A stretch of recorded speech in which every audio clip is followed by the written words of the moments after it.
Hello everyone, JRDeal96 here with a brand new unboxing. As you can tell by the title, it's WWEShop related, and the last WWEShop unboxing we did technically was for the CM Punk retro shirts from a month or two ago. And so here we are with another batch of shirts I decided to get. I opened this to make sure that they're the right sizes, just to make sure. So let me bring out all three. Let me start with this bittersweet shirt right here. And that would be the Wyatt 6 shirt. And you have look like a crow, a buzzard in a red circle. You have 6 with the number 6, which is kind of like a reference to, I guess, one of Bray Wyatt's old Twitter handles, which was the Wyatt 6 or something like that. And then you have Wyatt right here with the T right there, which is kind of a clever design. Same thing with here with the clever name, lettering and spelling of Wyatt 6. And on the back, it just has the number 6 in the red, circle again. I did see their debut recently. It felt really, bittersweet just seeing that. It was like, I wish Bray was here to see that. Because we're, I think, approaching the 1-year anniversary of his passing. I miss him, man. But anyways, let's try on this shirt now, shall we? So, this is what the shirt looks like. Very nice, very cool.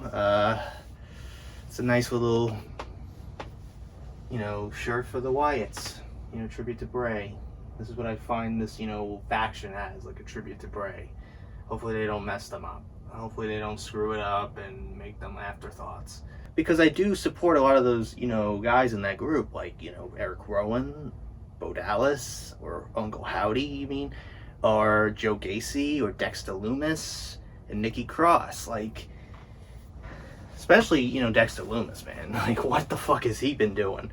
Just besides just looking like a creep who doesn't say anything in that Indy Hartwell storyline. I wonder how they're going to address that. You want us to be sick? Sick is what we'll be. The next shirt is for a certain champion who finally finished his story back at WrestleMania. And that is for Cody Rhodes, the American Nightmare, Cody Rhodes' crowned skull. And you have his, crowned, skull mask that he wore, very similar to the one he wore at WrestleMania and at SummerSlam recently. It has American Nightmare. Looks like, the top of the crown looks like, the crown that Lady Liberty wears, the Statue of Liberty. Kind of reminds me of that. And on the back, it just says American Nightmare, Cody Rhodes.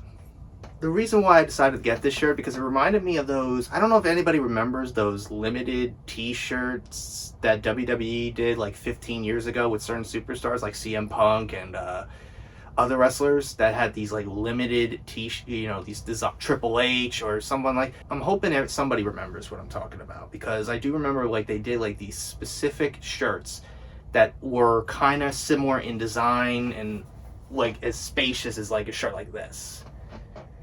Like, this takes almost like the entire shirt, and yet they can't do that for the retro CM Punk shirts. I don't know.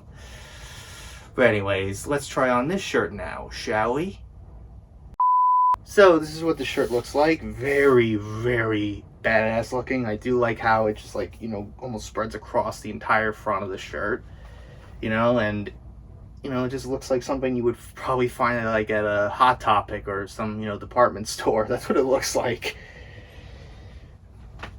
And I kind of find it interesting that he decided to give Kevin Owens a title shot at Bash at Berlin and not Randy Orton. But I do know that Randy Orton's dealing with Gunther at Bash at Berlin for the world title, but do you really think Randy's going to win that? So they're probably planting the seeds for Orton and Rhodes, probably a Bad Blood.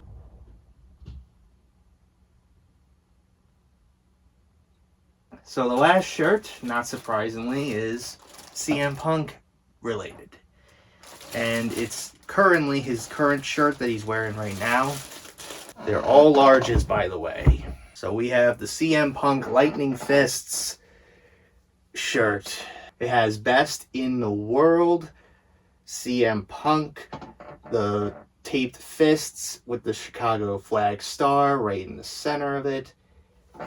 Nothing on the back. It's just like a front design. What I find interesting about this particular taped fist right here is that it's similar to the taped fist that was on the Best Since Day One shirt that he had back in like 2013, 2014. And that they recently just put back out on, WWEShop recently.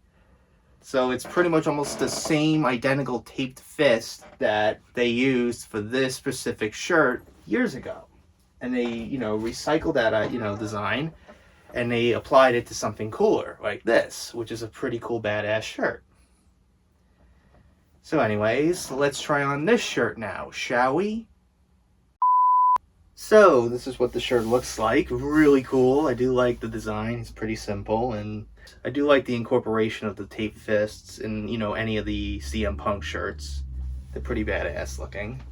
So it's going to be interesting where they go from here with the CM Punk, Drew McIntyre / Seth Rollins feud, because Seth Rollins got taken out by, of all people, that's probably been sitting in catering for the last 6 months, Bronson Reed.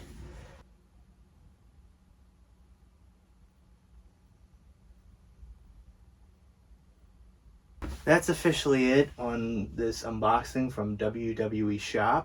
So to quickly recap, we got the CM Punk Lightning Fist shirt, the Cody Rhodes Crowned shirt right here, and the Wyatt 6 shirt right here. Pretty badass stuff. So the next unboxing for WWEShop will be CM Punk related again. At this point, I'm probably the go-to guy for CM Punk, merch at this point. So the next one I'm doing is for the 2 retro shirts that they put out recently. The AC/DC parody Best in the World shirt and the Best Since Day One shirt that I just showed you. So be on the lookout for that at some point. And also an upcoming unboxing that will probably be in the pipeline for the time being, but right now they haven't been released yet, but they teased it. Chalkline Apparel, I think they might have telepathically heard me because I mentioned that they should have also put out trunks from SummerSlam 2011 that Punk wore, which was that red and white one. So I'm glad that they're doing that. And also they're putting out the orange and blue ones as well, which is kind of more, cooler because of the fact that I am a Mets fan and they're orange and blue. So I will probably be getting those 2 pairs of shorts right there. And here's another thing I'm hoping I will be able to do, which is another kind of vlog. And that would be my experience at Fanatics Fest in the city, because this weekend, at the time of recording this, will be Fanatics Fest in New York at the Javits Center. I'll be meeting CM Punk on Saturday the 17th, and I'll be meeting Rey Mysterio on Sunday the 18th of August. So I'm really looking forward to that and hoping that I'll be able to vlog as much of it as possible. My, interactions with Punk and Mysterio, hopefully, if, security isn't going to be a bitch about it. I'm looking forward to Fanatics Fest and finally meeting not only CM Punk again, but Rey Mysterio. So I'm excited for that. So now let's talk about my thoughts on the wrestling world today. So Bash in Berlin is happening soon, later this month, and Gunther taking on Randy Orton, which is kind of shocking to me because of the fact that was a out of nowhere thing. But I kind of get why, because of the way that the King of the Ring finals kind of ended controversially with the botched pin or whatever. So it kind of makes sense to do that, and I think it would be a nice way to kind of start, Gunther's, title reign. Kevin Owens getting a title shot from Cody Rhodes. I think that's a way to plant the seeds for Randy Orton and Cody Rhodes down the line, because Randy's probably gonna be like, hey, why didn't you give me a shot? You know, like, because we all know he's not winning against Gunther. They're not going to do that. They're not going to, like, immediately bury poor Gunther like that, especially in his home country of, you know, Germany. They're not going to do that. So I highly doubt that they will be doing that. Roman Reigns returned, you know, recently, and he took out, you know, the Tamatonga and Tangaloa while fighting for that little neck piece, you know, that necklace thing. I can't pronounce it for the life of me. But, you know, they're fighting over, you know, being the tribal chief. So they're obviously planting the seeds for a future bloodline civil war once again. Punk and Drew McIntyre's feud is obviously going to be continuing. And it was kind of hilarious when Punk was in the ring after SummerSlam and he was talking about how I still want to get my hands on Drew McIntyre since there's still air in my lungs and blood through my veins. And then Seth Rollins' music hit and then Punk goes, son of a... It was the funniest thing. And not only that, but when Drew McIntyre was, you know, in the crowd, like taunting Punk about, you know, his wife and his dog, Punk immediately just jumped the barricade and then ran up the, you know, the stairs to chase Drew McIntyre. And then you had that moment where Punk was backstage and, you know, he was running around, going down the stairs and just running and chasing Drew. For some reason, I am hoping I'm not the only one that thought this and heard this music playing in their head while this was happening, but all I heard was Benny Hill's theme playing. Because it was so cartoonish, but it was hilarious. I just found it too funny when that was happening. And then it was also kind of funny when Punk was talking to Adam Pearce and then, you know, Punk made the motion like he wanted to choke the life out of Drew, which is kind of a little tongue-in-cheek reference to his AEW guillotine choking of Jack-Off Perry. But speaking of AEW, they have their big show coming up, All In London, and the amount of tickets sold and distributed is not looking, you know, good compared to last year's show. And the way that Tony Khan books, you know, certain storylines, like, you know, the whole thing with Mercedes Moné and Britt Baker, like, that should have been a money match, but instead, they just completely undermine it, I feel like. And speaking of Britt, oh boy, that whole suspension thing with MJF and MJF's girlfriend Alicia Atout or Atout, I don't know how to pronounce her last name. Apparently Britt Baker just was not a fan of Alicia Atout being there. And Alicia Atout went to MJF and MJF confronted Britt Baker allegedly. So, and then led to Britt Baker being suspended for a couple weeks. Maybe that's called karma, because this is what happens when you fuck around with someone's career, like Britt Baker did with Thunder Rosa.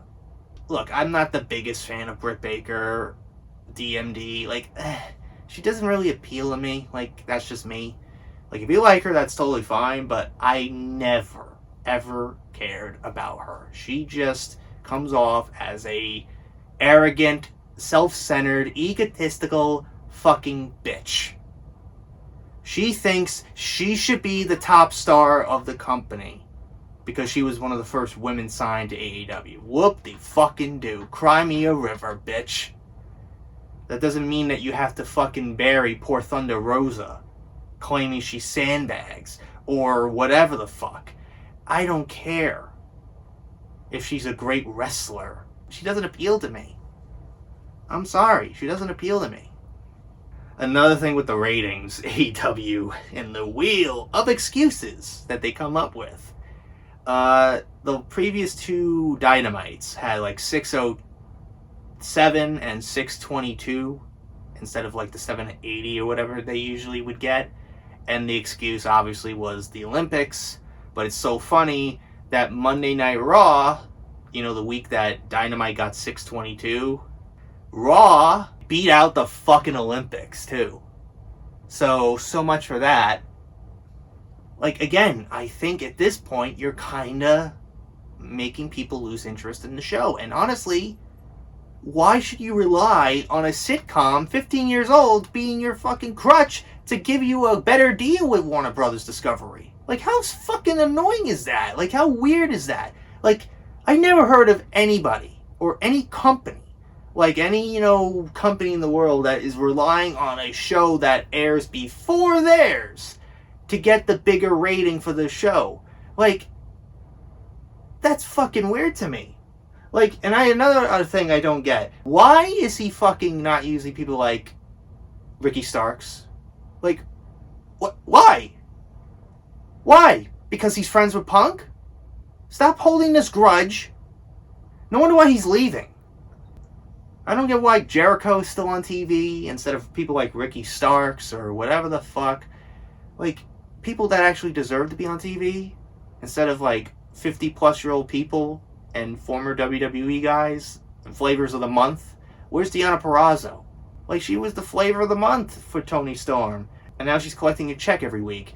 Another thing with Camille. Like, I honestly feel bad for Camille because at this point, she's just gonna be a background mannequin for Mercedes Moné. She could have been doing a lot better right now, let's say in NXT. No wonder why, Julia and Stephanie Vakir signed.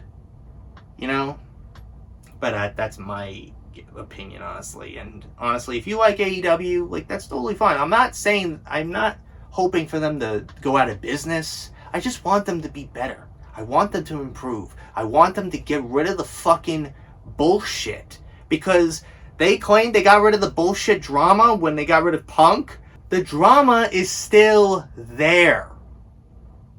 It was never Punk. Punk was never the problem. It's the people that run the fucking asylum, like the Young Bucks, the EVPs, and Tony Khan's, I don't give a fuck, I just want to be your friend attitude. That's it. And it sucks. But anyways, that's just my take on wrestling right now.